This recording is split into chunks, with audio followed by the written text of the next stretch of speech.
ভালো মার রান্নাঘরে সকলকে স্বাগত। আজ বানাবো আমি এক সুস্বাদু রেসিপি, ফুলকপির তরকারি। ছোট ছোট করে আমি ফুলকপি কেটে নিয়েছি, আলু একেবারে ছোট করে কেটেছি, পনির আছে, ছোট্ট ছোট পনির কেটেছি, আর ক্যাপসিকাম, টমেটো, বেগুনও কিন্তু একেবারে ছোট ছোট করে কাটা, কাঁচা লঙ্কা, পেঁয়াজ, ধনেপাতা, আর আছে এখানে 5 ফোড়ন, আদা রসুন, আর নুন, হলুদ, লঙ্কা, আর এটা হচ্ছে এক চাট মশলা, এটা অল্প একটু বিরিয়ানির মশলা। গ্যাসের ওভেনটা আমি জ্বালিয়ে দিলাম, একটা বড় কড়া বসিয়ে দিলাম, সর্ষের তেল আমি 2 চামচ দিয়ে দিলাম,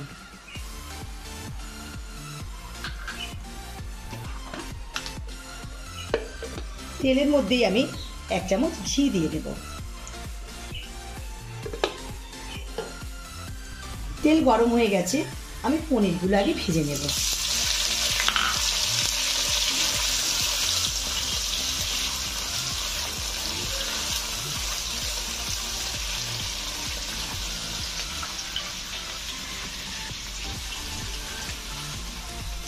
পনিরগুলো আমি একটু লাল লাল করে ভেজে নেব।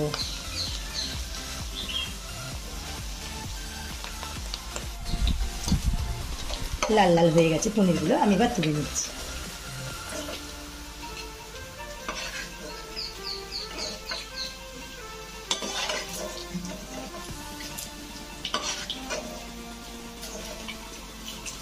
আলুগুলো এবার আমি দিয়ে দেব।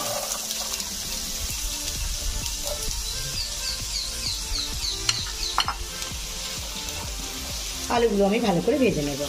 এটা আমি একটু নুন আর একটু হলুদ দিয়ে ভেজে নেব। একটু সময় ধরে আলুটা কিন্তু খুব ভালো করে একটু ভেজে নিতে হবে।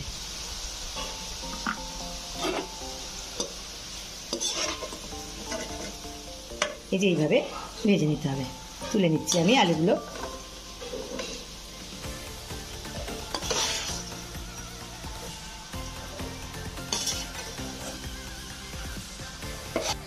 সব আলুগুলো আমি তুলে নিলাম। ওই তেলের মধ্যে আমি ফুলকপিগুলো দিয়ে দেবো, এগুলো আমি ভালো করে ভেজে নেব। ফুলকপিটা আমি 1 মিনিট ভাজলাম।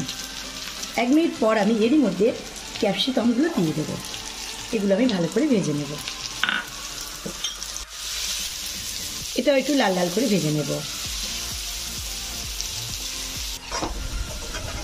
আমি এবার তুলে নিচ্ছি। ফুলকপি ক্যাপসিকাম খুব সুন্দর ভাজা হয়ে গেছে।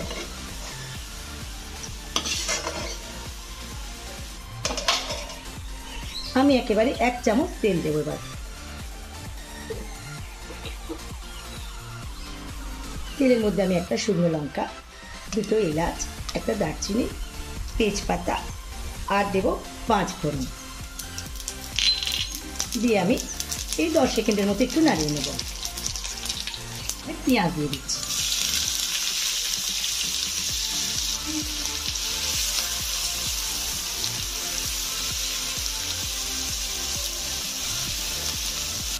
পেঁয়াজটা একটু লাল লাল হয়ে যাবে, এবার আমি আদা রসুন বাটা দিয়ে দেব।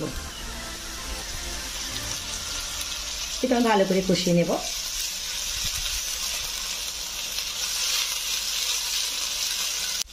দু মিনিট আমি ভালো করে কষিয়ে নিলাম। এবার আমি টমেটোটা দিয়ে দেব। টমেটো কুচি আর কাঁচা লঙ্কা দিয়ে দিলাম। এটাও আমি আবার ভালো করে একটু কষিয়ে নেব। টমেটো আর লঙ্কা দিয়ে আমি 1 মিনিট ভালো করে কষিয়ে নিলাম। এবার আমি মশলা দিয়ে দেব। মশলাটা আমি দিয়ে দিলাম।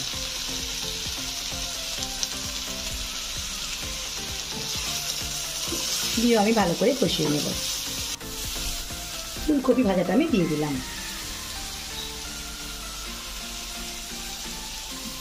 ফুলকপি আর ক্যাপসিকামটা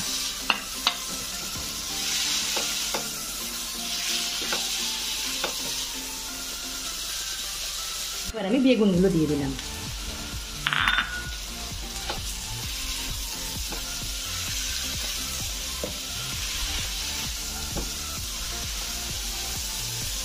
আমি এটা আলু ভেজে রেখেছিলাম দিয়ে দিলাম। আবার ভালো করে আমি কষিয়ে নেব। আবার আমি ভালো করে কষিয়ে নেব 1 মিনিট। খুব ভালো করে কিন্তু আমি কষিয়ে নিলাম। এবার আমি পানি দিয়ে দেব।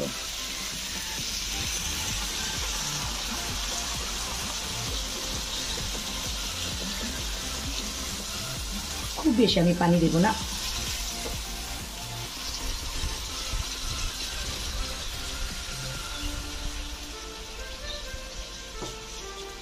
এবার আমি ঢাকনা দিয়ে দেব। 5 মিনিট পর আমি ঢাকনাটা খুলছি। দেখুন কি সুন্দর ফুটে উঠেছে। এবার আমি পনিরগুলো দিয়ে দেব।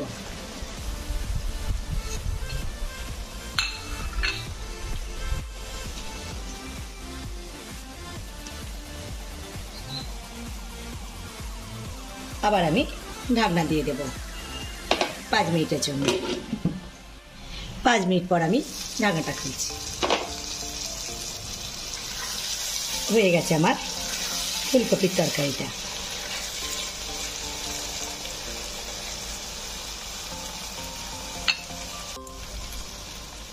অল্প একেবারে একটু চিনি দিয়ে দেব।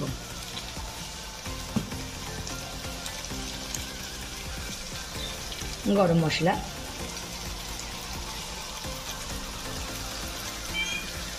আর হাফ চামচ ঘি।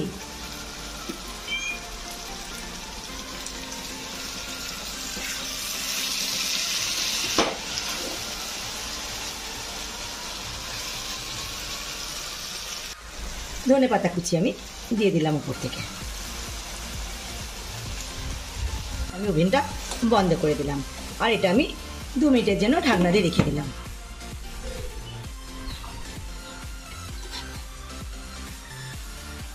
দেখুন কত সুন্দর হয়েছে।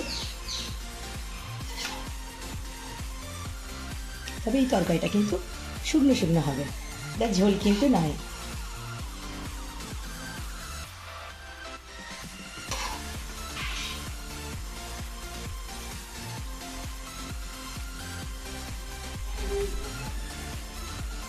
সুস্বাদু ফুলকপির তরকারি দেখুন কত সুন্দর হয়েছে, খেতে খুব দারুণ হয়। তবে এই তরকারিটা রুটি, পরোটা এবং মুড়ি দিয়েও খুব ভালো লাগে। আজ আমি পরোটা বানিয়েছি, পরোটার সঙ্গে তরকারিটা খাওয়া হবে।